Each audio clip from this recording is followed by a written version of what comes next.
Well, we are recording and rock and roll. Brandon McCraney, thanks for joining us on Serves You Right.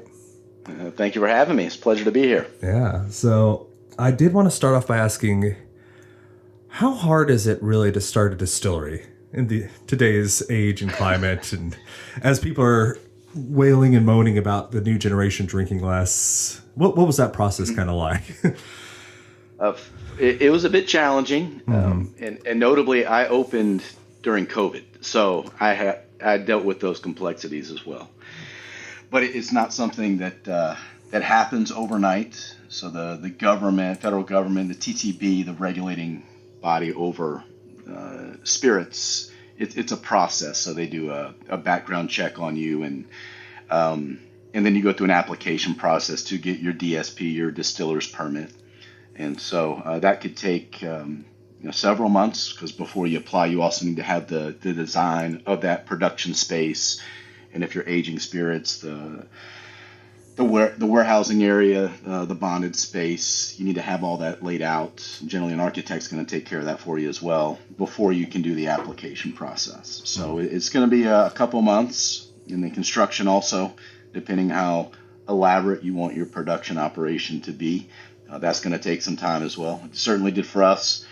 And then also with construction, it's the inspectors come in, and I 8 months becomes 18 months. Yeah, that's exactly what happened to us. We were delayed 9 months through that. Almost went bankrupt because of it. But I was, as my friend who's an inspector with the city said, Brandon, sometimes it just doesn't pay to be the guinea pig, and that's fortunately what we were.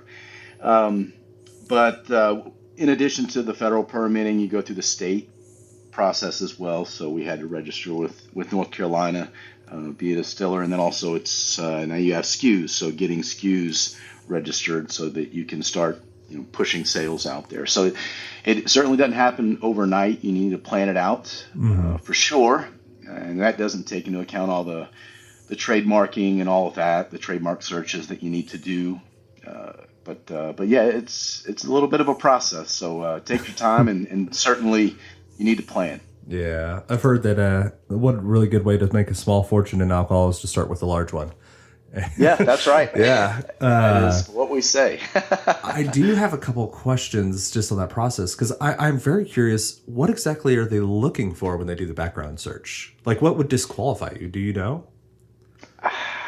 I'm not a lawyer, so I don't know for certain. Yeah. This is not legal advice. We're just two people talking on the internet. But I mean, so I can tell you, I've had some underage alcohol tickets, and I was sweating, thinking, "Oh no, this is alcohol." But when I hired a consultant to help me get through the process, and he took a look at that, and he went, "Come on!" He's like, "You know how many moonshiners has turned over and started making legitimate things? You're okay." I think they're looking for, it might be hard felonies or something like that. I really don't know, but I didn't have an issue, speeding tickets and all that stuff. That's nothing. Okay. Yeah. So if you do the just sort of general law-breaking behavior of not fully stopping at the stop sign, you should be fine. It's like, if you've served some hard time, maybe get a lawyer, maybe ask them first before you invest all your life savings into it. Okay. Yeah. I wonder, I believe so. Did you at any point in the process get a sense of why it is so regulated? Is it just a hangover from prohibition? Are there good reasons to have it this regimented? Yeah, I mean, alcohol goes hand in hand with so many countries and history, and anytime there's an opportunity for the government to get some tax revenue, right? Tax man, yeah. That's kind of how everything starts, and then the prohibition happened. Spirits got out of control, drinking, and it was ruining households. And I understand that early 1900s, you had the rise of the temperance movement, the Women's Christian League. They were very, very successful in shutting down distillation in North Carolina, for example, actually even before Prohibition. And so that's when everything went underground, and moonshining started in North Carolina, and the emergence of NASCAR. The word shutdown is doing a lot of heavy lifting in that sentence, but yeah. So just underground. But when they repealed Prohibition, the government said, okay, states, y'all figure this out. And so that's why each state is so radically different. North Carolina is a controlled state. But with that, though, outside of pharmaceutical industry, alcohol is the most highly regulated. And I think it's just because of so much of the history tied into how it's impacted the U.S., but also that tax revenue, right? So I mean that dates back to what the Boston Harbor, right? When we were in with tea, and then it mitched over to with rye whiskey when George Washington squashed the whiskey rebellion, right? And then ironically, he goes back down to the Potomac at Mount Vernon and has the largest distillery in the U.S. before he passed away. So presumably paying his taxes, but yes. Yeah. I do also wonder, like, part of me thinks that, the tax thing does make sense, but there has to be, like, the way I've sort of thought about this is the idea of distillation makes sense. It makes sense enough that, like, with a little know-how and some welding skill, you could probably make something happen at home. And I'm sure that's what a lot of moonshiners think, realize, and start with. But it is easy to do poorly and to not realize that you're making something that will eventually poison you. So I wonder, like, it seems like it's the long arm of the law, but it's like, there's always been a part of me that's like, well, yeah, but people will poison themselves. Like more so than with beer or wine, Yeah, and for good reason to be regulated. I mean, what's going in your body, you need to have a little bit of a quality control there, right? So in the early 1900s, folks were doing all kinds of crazy things to make whiskey look quality, putting tobacco spit in there and all kinds of just rattlesnakes and everything else you can imagine. Yeah. Yeah. So that's when we started bottling, the late 1800s. Old Forester was the first to do that. And so it was just a measure of quality. And they put those tax stamps on there as a measure of quality for the folks that were doing it the right way. Today, if when every bottle that you see behind me, the label, all the wording must be approved by the government, by a specialist, and it must be, if it's a bourbon, must be, for example, must meet the criteria. But if I do a different cask finish, or if I'm going to make, if someone in the industry is making gin or a flavored vodka or whatever, you also must submit your formula, and that formula is vetted out as well to make sure that there's nothing suspect in there, and if they have an issue, they'll let you know about it. Sure. But that must be approved before you can sell to the public. Yeah, I mean, it's just like on my end, I'm like, it sounds like a giant pain in the ass, but it's a process. Well, it is. Yeah. You mentioned a big one, and are you familiar with Camper English? Yeah. So he's a big cocktail writer, but he runs a website that's all about cocktail safety and tobacco. Tobacco and cocktails has been something that's been very popular, but he's been a big proponent of warning people wherever he can that alcohol has a very unique ability to extract things very well, including toxic levels of like nicotine from tobacco. So like using tobacco in anything alcohol related is a terrible idea. And, people were doing it to stretch and add to the oomph of whiskey pre-food and drug regulations. And like, I'm sure more than one or two people probably died from that because it can really mess you up if you get too high of levels. So pain in the ass, but Big Brother, you got to have a little oversight because people will every once in a while cut a corner if they can. Yeah, I mean, from my observation, generally when a regulation comes down, it's because something really bad happened, and you got Big Brother just want to prevent that from happening again and add some guardrails. Yeah. So you get past the regulations, you get the stamp of approval from the state and the federal government. How does the first couple of months of owning a distillery look? Like, what do you do first of all? Yeah, so I'll share with you my experience. Sure. Okay. Personally, because I'm a little bit unique in that we have distillation equipment at Old Raleigh. In my intent, I'm a blender by trade, and so I blend whiskey from all over the world. The original premise of Old Raleigh was I was going to train a staff to operate that equipment, and then inevitably I would start to blend our own whiskey after became a couple years, 4 or 5 years old.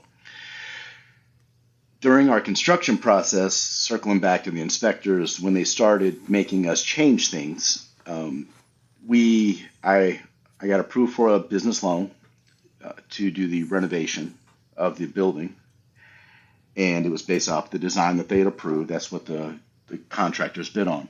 When they started making us do changes and the months and months of delays, well, we ate through all of our construction funding, all of our contingency funding, all the money for our process piping, and then I had to wipe out my 401k to make sure we opened third week of January 2021 during COVID. So that forced me to pivot and really start networking and beating on doors, just getting interesting barrels of whiskey from around the country. And so we weren't operating, and we aren't operating that equipment.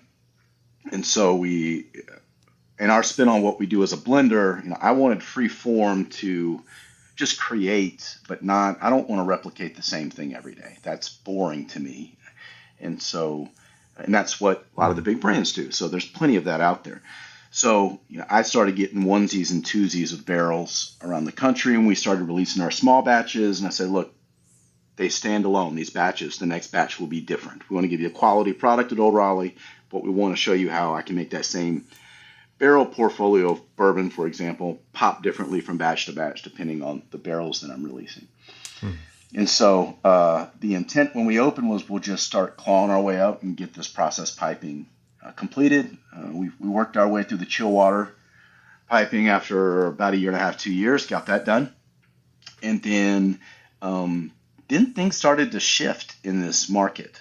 So when I opened during COVID, and folks listening to this probably recall, whiskey was surging back then. Everybody was trapped at home, drinking away their sorrow, celebrating their victories. And I vaguely recall, yes. Yeah. So they couldn't make it quick enough. And so I have colleagues in this industry took notice of that and said, well, let's jump in on this. This could be a great business. And they've spent, I've got folks spending a lot of money to do this, and what's called contract distilling, so making things for other people. And so what they, didn't necessarily consider was that surge was not going to continue forever, one. And two, you make today what the world needs for bourbon, for example, in 4 to 6 years from now. So as we move forward, I started getting a lot of calls from other folks that do exclusively just contract distillation as our brand started to take off, and getting access to some unique rare whiskeys. And they said, well, Brandon, if you love to blend, why don't you focus on that? And I said, well, hold on now. I bought these stills in 2018. I'm moving forward with this. This is crazy. Why would I not try to get these things up and running? But I started getting more and more calls. And then as we moved into that 4-year mark of outside of COVID, the market, as you can see it today, just started getting flooded with barrels. And I started getting access to whiskey that I only could have dreamed about in 2019 when I took the leap. So that's when, really about a year ago, I put my business hat on and leadership hat, and I said, okay, what do you love to do, Brandon? You love to blend. You now have 11 different sources and relationships that you work with getting this whiskey. Could we cut on the equipment? Yes. But is that really what you love to do? Is that what gets you excited every day, operating equipment and leading a staff to do that, or is it the blending? And so we made the decision, at least as it stands today, we are exclusively blending. And I've got relationships all over the country to do that, actually all over North America now. But had you told me when we first opened that's the route we're going to go, I'd have been like, no way. But yeah, when I give the tours every weekend, I let folks know, if you've been to a big Kentucky distillery, I'll just let you know I'm the antithesis of a 250-year-old history, marketing story. All right, I'm a guy that said that 16 years we had to chase my dream. We've got thrown a lot of curveballs along the way, but luckily we've had a community that supported us, and it's working out for us so far.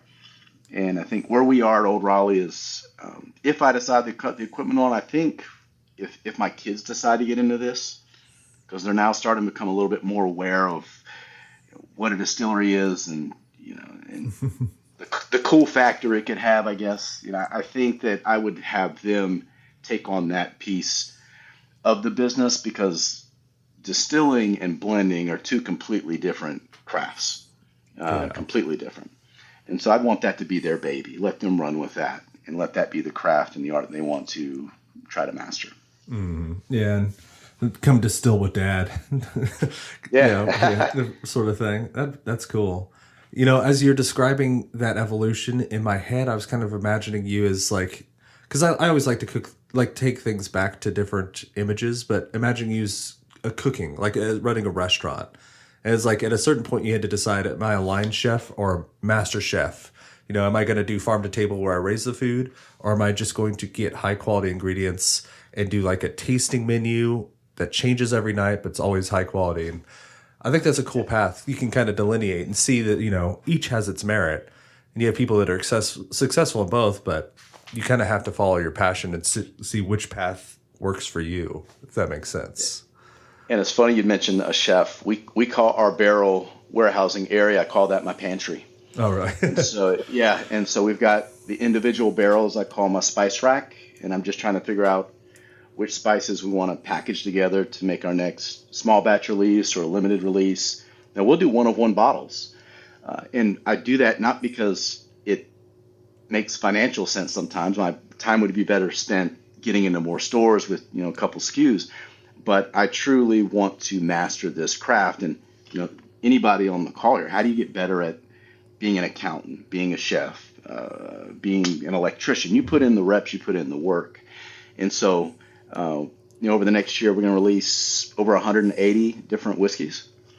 Crazy. And Yeah. we're doing that just to explore and give me just this blank canvas to be able to create and share that with our patrons that come in and want to try something different and something they may never get to enjoy again. But it's all about exploration and curiosity and giving me some artistic freedom to make something unique. Well, that's cool. The LTO, the limited time offer, has a really good kind of place in business these days. I'm seeing more and more of it, and it's exciting. It's like, get the bottle while you can. There's one barrel of this, and it's gone. Like, it goes from, what we gained from the major brands with consistency, I think we lack in diversity and like uniqueness. And I really respect the people that are doing new things where instead of adhering to just the idea of consistency blindly, they're doing a consistency of quality. Like I feel like that's something that I'm seeing more and more of, and I'm really, really respecting in the market. Yeah, and it's fun. Yeah. Yeah, so we do have products that are in stores. I do those one-of-one bottles, and then we even have a bottle club where if you want a custom bottle made for you every month, I find pretty rare and unique things that I'll make whoever signs up that month. I make the bottle just for them. We cap it, I think, at 150 bottles. That's cool. And then we got members around the country now. That's been fun, and again, I got an outlet to just be able to create and find unique things. Presumably, you had experience at some place, even if it was tangentially related to distilling, before you did this, right? Or blending, that is.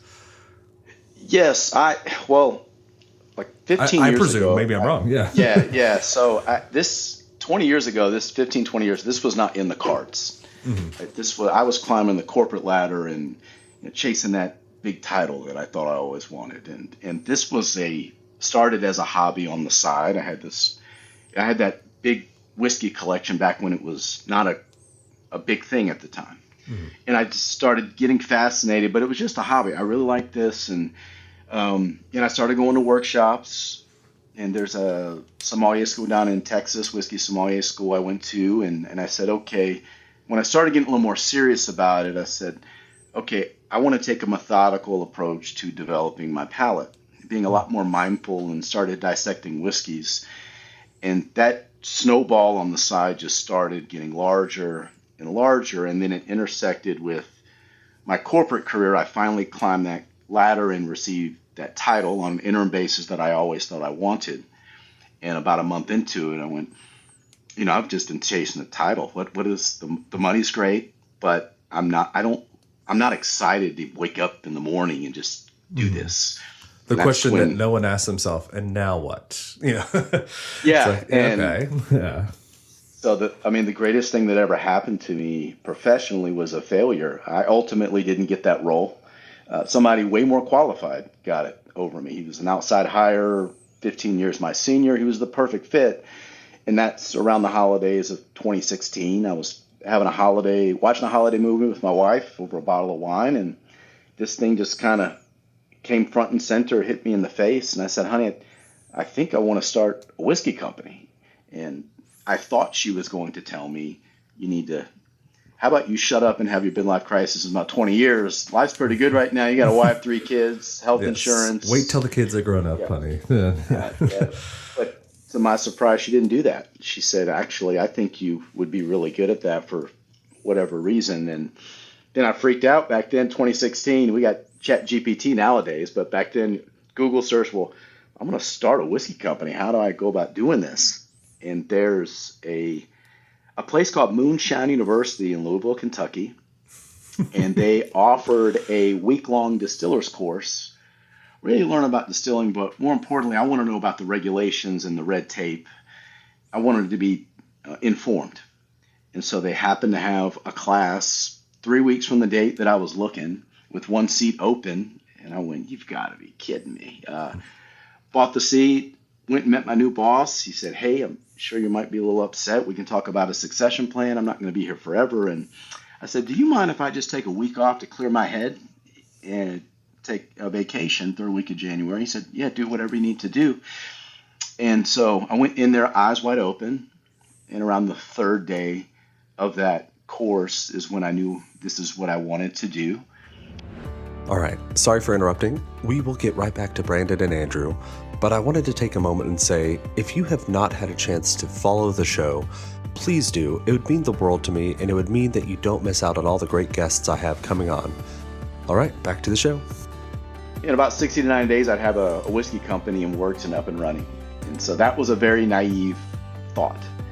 It wasn't actually 4 years to the week, actually, that we opened. And so it took me 2 years. I met with the city of Raleigh initially. We're in a suburb of Raleigh. But I met with them initially, and I talked about my vision of, look, I want to bring in whiskey from all over North America and just make these unique creations, and then we'll start production. And they interpreted that as, I want to bring in a lot of highly flammable liquid and put all of that in one building. Well, you need to be in an industrial park. Mm-hmm. And so I spent 2 years finding all the wrong locations around Raleigh. Didn't help. It's one of the hottest commercial real estate markets in the country. And I didn't want to be backed by private equity and trying to get me into 20 states in 3 years. I really wanted to focus on the craft. And I lose wanted to one be boss home to a little get 5 more sort of thing. Yeah. Yeah, and I traveled a lot in the corporate world, which at one time that was exciting. But now I have 3 kids at home, and I want to spend more time with them. So I wanted really to be in a position where I could spend more time with them and also be able to focus on the craft of blending. And 2 years of finding all the wrong locations in Raleigh, I started looking around the suburbs, and March of 2019 is when I found the building that we're at today. It's in a suburb of Zebulon on their main street. It was a vacant department store. And met with the town to see, and I'd also suggest this too, you're going to open a distillery, meet with the town and make sure they're going to be pro distillation, because they can give you enough red tape to where you'll want to just quit before you start. Mm-hmm. But they were very supportive. What I had going for me was the secret sauce of any rural town in North Carolina the last 25 years has been, we'll put a brewery on the main street and things will just start growing around it for all these forgotten main streets. And so I wasn't a brewery, but they said, it's not beer, but he's crazy enough to want to make whiskey in Zebulon. Why don't we try to support him and see if he can kickstart the growth of the downtown that had been on a decline for about 30 years. Mm-hmm. So I had their backing, and we finally closed on the building September of that year. And then that's when I resigned from my corporate job. So it took me another almost 2 3/4 years to have the courage to take the leap and just make a go at this thing. And then another year and a half later, it wasn't until we opened, given all the chaos with COVID and all the delays that we had during construction. Yeah, and I can only imagine. I've only been involved in two full like openings from scratch, both with like backings, and both were delayed because like, and they weren't even distilleries, like one was a restaurant in Santa Fe and it was an old historic building. So of course that's going to have all sorts of red tape. And then here in Omaha, I remember still to the day when we had our like pre last fire inspection. Apparently, from the point when the plans got to the fire inspector the first time, there were like 298 people on there, and then like all of a sudden, he like calculated that we could fit 303 in, and if you're over 300 in Omaha, you have to have a separate fire suppression system. Like it's just, and it's always that story, isn't it? Just like whatever you do. I mean, I could tell you meeting after meeting that just blew my mind. Mm-hmm. Like I remember sitting down with the state czar for the fire code, and so had a group of people at this table. Czar, yeah. And I forget, he's got a different title, but he was the authority, and we're going through the design, and in the design we had 4 open top fermenters for our mash. And so my architect's with me, and we're thinking we're going to focus on the distillation and how much flammable liquid, over X proof is going to be sitting in this space, etc. And he gets hung up on the fermentation tanks, and which we're talking about 10% alcohol, let's just say. Yeah. And he's getting wrapped around the axle of this, and I said, hey, forgive me, but y'all have approved probably 1,000 breweries in this state. Why are we trying to reinvent the wheel? Why would you not just reference, you've approved 1,000 of these different breweries? Thinking, oh yeah, that makes sense. What are we getting wrapped around the axle for? And his response was, I know, right? Nobody's ever thought about this until today. And I looked at my architect, the meeting had just started, and I said, I don't even know what to say for the rest of this hour if we're getting wrapped around mash in a fermentation tank. Yeah. And it just kind of baffled you. And I mean, we worked our way through it at a couple more months delay while they were reapproving the design on some things. But yeah, it's a head scratcher, and you're at the mercy of their approval. So you have to roll with the punches and try not to get too frustrated. Because in truth, yeah, like the only difference is you're not adding hops. Essentially, I mean, there are other differences, but in terms of like percentages, flammability, like it's just like, head scratcher. But we made our way through it, and I've got a good friend. He's an inspector now with the city, and he said they just approved a distillery in downtown Raleigh, and above that is residential. And I'm happy for them. I actually went to an event they had last night, but that would not have been approved in 2019. Mm-hmm. And my friend, I said, how did y'all get this thing approved? I asked him, he's one of the inspectors. He goes, well, Brandon, unfortunately for you, sometimes it's not good to be the guinea pig. No, yeah. Well, you're the first monkey that got shot into space, and you served a very important purpose, and we proved a proof of concept, so we can move forward. Your mash tins didn't explode. So, I was interested in what you were talking about earlier. I was hoping you could expand on it. It's something that I've always struggled with, and I know a lot of my listeners do too. Developing your palate. So, how did you go about doing that? So, when I decided this, before I even took the leap, and I said, okay, I was really curious about whiskey and why same whiskey, same mash bill just could taste differently. And I got very curious. And so I got a lot more mindful about how I was consuming whiskey. And I said, I would like to take a methodical approach to really dissecting how you do this. And so dissecting it in that way doesn't mean grabbing a bottle and while you're drinking a couple drams watching a football game. That's different. And so that's what led me. First, I went to Louisville. They have an executive bourbon steward program, which really learned more about the legalities of how bourbon's made and the history. And that was that was Good to fun know. and Yeah. interesting.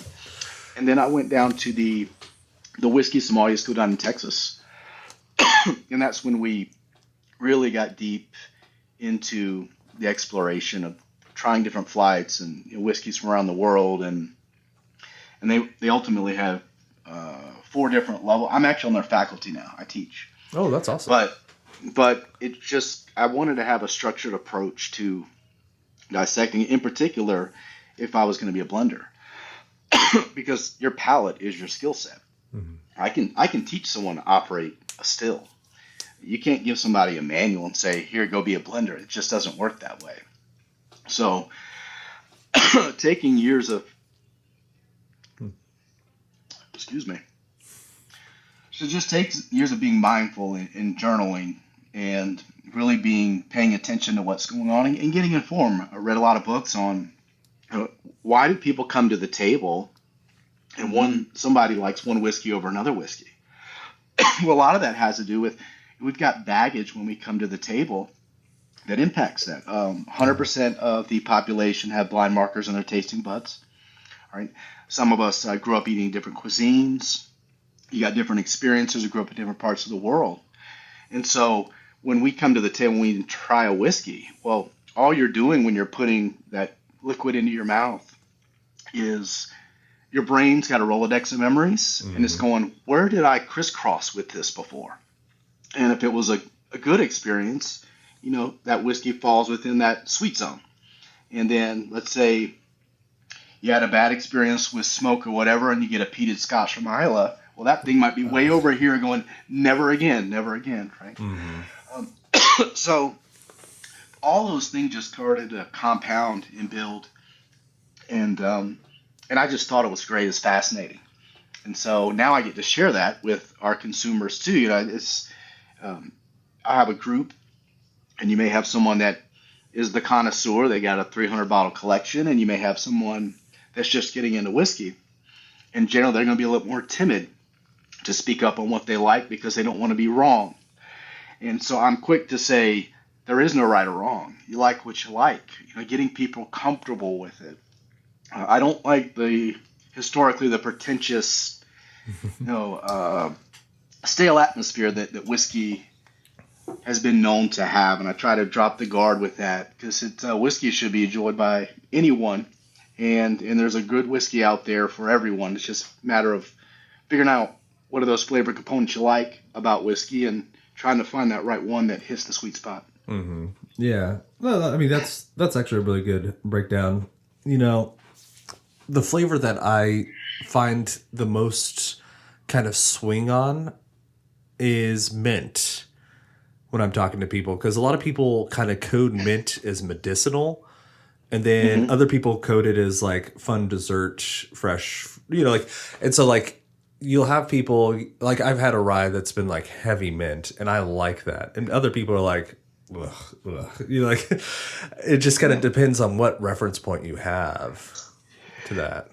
It does, and mint is a very common flavor note brought forth in rye, but coming back to personal, right? Mint does not jump out at me on rye. I have other things that really jump out to me when I have a rye whiskey. So when I hear that, you're right. I don't pick up on that on my palate because for whatever reason, when I have a rye whiskey, it just doesn't pop on my palate like that. It presents itself in a different form for me. It might be like a cracked black pepper with a fresh fruit note or whatever. Yeah, and see, pepper has been the one that I've just never been able to like. I hear people say it. I'm like, I don't know. I'd like maybe like it just doesn't pop to me. So I guess we're just kind of like flavor fraternal twins or something like that. No, and I'm more in the wine world these days, just with the restaurant I work with and just my background in the most recent 5 years. And like, I can tell you from doing tastings with people in groups, even if we tell people that the things you taste are the things you taste and like, trust your gut, say it, it's nerve wracking when you're in a group, especially if you got the one or two gentlemen and ladies that are just like really into wine and over there like boysenberry. But and then you're like, I think that there's some cranberry, and it is a lot of it is for the beginning, just kind of like training wheels. Trust your palate. Don't feel bad. Say what you can. Yeah, and wine's very fascinating too. That deductive tasting methodology that's out there for it. I got in 2019. I do cask finished whiskey, and I import wine barrels and fortified wine barrels from all over the world. And to get educated on that, I went and did the entry level wine sommelier. Oh, CMS or course. WSAT? The Master Court of Wine Yeah, Sommelier. CMS. Court of Master Somms. Perfect. Yeah. Yeah, so I went down to Charleston and remember just being in there, we had a glass at it's like 9 a.m. or something. Mm-hmm. As they and do. So I drank it. Now I looked around. I'm the only one drinking this glass. Everybody had that bucket they were spitting, and I remember just going, "Hold on, we're gonna be spitting for 2 days?" And like, yeah, you think we're gonna drink all this wine for 2? And I was like, I'm ready for a good time. But as these instructors, they were master sommeliers. I was just totally fascinated by that deductive tasting methodology, how they could just drill down to an estate. It's really impressive. Really impressive. I was hearing a lot of resonance with what you were saying, and you may not have had a full deductive method, but just having the discipline to go through and to record, to pay attention. You almost do have to approach each whiskey with an intentionality if you're going to develop sort of a sound palate. Oh, sound palate. Don't know why that was hard to say. Yeah, just be mindful. Be mindful. Exactly. Yeah. So what do you have coming up for the distillery and the blending practice? Anything exciting, fun? Oh yeah. This past weekend we released Old Stogie, our cigar blend. So it's a bourbon designed to complement a cigar. That comes out once a year. So we released it this past weekend. And low bottle count, it's less than 1,000 bottles, but we'll have that online available, I think, in the next week. That's been the hot one, and I've gotten into aging cigars in bourbon barrels too. So we do some complements with. We had an Armagnac cask finished bourbon that we basically rested 100 cigars in this barrel, and it just engulfed these cigars. So that came out, and that's kind of been fun. Something else to get into. We've got a cognac cask finished bourbon that our member bottle release. I mentioned the bottle club that we have. So every month I make a unique release. So that'll be coming out next month. And then a 5 cask finished bourbon whiskey will come out following that. And then we're just doing our bigger SKUs that you might see in stores or more available, our barrel proof bourbon. And we've got a toasted French oak finished bourbon as well. That we're pushing out, and excited to have the whiskey community trying it and let us know their thoughts on it. Yeah, and I noticed that you have distribution for most of the U.S. too. Online, yes. Online, yeah. Yes. So on our website, you can go on there. We've got our selection of whiskey that we could ship to you around the country. Most states, just depending on what those state laws are. Yeah. And so, like in North Carolina, we can't ship alcohol. But we can partner with the distributor who's in D.C., and D.C.'s law says they can ship to everybody. So that's how you get around some of those interesting laws that we have. Oh, yes. So, 50 individual countries pretending to be one country. Yes. No. Yeah, that is a nightmare. I've only heard people talk about it on the wine side, the complexity, so I can only imagine that the controls are even more stringent when it comes to distillate. There's a lot, for sure. I'm not a winemaker, so I can't say certain, but it's even your expansion plans. So if you're trying to get into brick and mortar stores, if you say I'm going to be in 5 states next year, well, if you're not informed on those states and how they allow you to get into stores, then you're going to be a sunk ship. So like North Carolina, for example. It used to be 2 times a year. There was a window to basically do a presentation to see if they would allow you to come into stores. And then last year, because they were low on warehouse space, they reduced that to 1 time a year. So if you miss You that get window, one shot. yeah, and Yeah. you miss that window, you got to wait another year. And then also they have minimum sales requirements. So once you're in the state, if your SKUs don't sell, they'll pull you off the shelf, and the likelihood of you getting back into that state again is very slim, very, very slim. Yeah, yeah. And then it's, because I've only operated so far in New Mexico, Oklahoma, and Nebraska, and it is wild how different each state has been. And it's like, what is considered staff education and support in one state is considered bribery and completely illegal in another. And like, you just have to know, like, can you even go talk to the staff? Can you offer them wine keys? Can you, like, Yeah. can you do corkage? Can you bring this? Can parents be there and the kids can drink with the parents if the parents are like, I feel for you, but I'm glad that you're fighting the good fight on that. So. Yeah, well, it's rules of the game. You got to get informed if you want to grow and you want to be successful. So Florida, we got into there last December, and we're only in Florida because I got a call and they said, hey, we've got this bourbon pairing dinner, and Chef Robert Irvine from the TV show, he'd like to collaborate with you in doing this event. And I said, yeah, count me in. And so we get on the call with the restaurateur, and he says, well, I need you distributed in Florida if we're going to do this. I said, well, I can come down and just donate the bottles. And he goes, no, you need to be distributed. You cannot. And I said, well, why are we so wrapped around the axle of getting distributed in Florida? And he said, well, in Florida, at this event, I can sell them bottles of whiskey. So your stuff. So I'm going to sell 150 bottles of your stuff. He's going to make pretty good money on it. And I went, you can sell bottles of alcohol at a bar or restaurant? And he goes, oh, yeah, you can up in North Carolina? Not in a million years. Yeah. It's amazing just how radically different each state is. We can here if we have the right license, and so Really? we do wine. We could expand to do bottles of liquor, but it's kind of a pain to do it once we have one. But we definitely have wine dinners where we sell full bottles at the end, because it's like you've just had a full 5-course dinner and you've tried all these. Would you like to leave with any? Like, makes sense, right? And definitely couldn't do that and others. Yeah, it's wild. And even within the states, there's a difference between what beer can do, wine can do, and liquor can do. Yeah. Like in our states, if we have a festival, I can have a beer vendor next to me and a wine vendor next to me, and they can serve you pints or glasses, and they can sell you bottles and 6-packs to go. Liquor producers cannot sell you anything.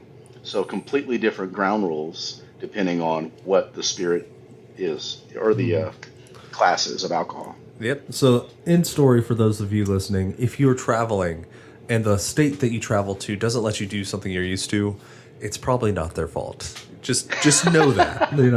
We're not offering corkage because we don't want to. It is how it is sometimes. Is there anything that we missed? Something you'd be remiss if we ended the show without covering? I don't believe so. I mean, I appreciate the opportunity to talk a little about what we have going on here at Old Raleigh. I feel very blessed to be doing what I'm doing every day and living out my dream. And I'm just very humbled that we've had a community that supported us, and I've got a family that's been supportive of some of these crazy ventures that I've gotten into. But I appreciate the time today. Yeah.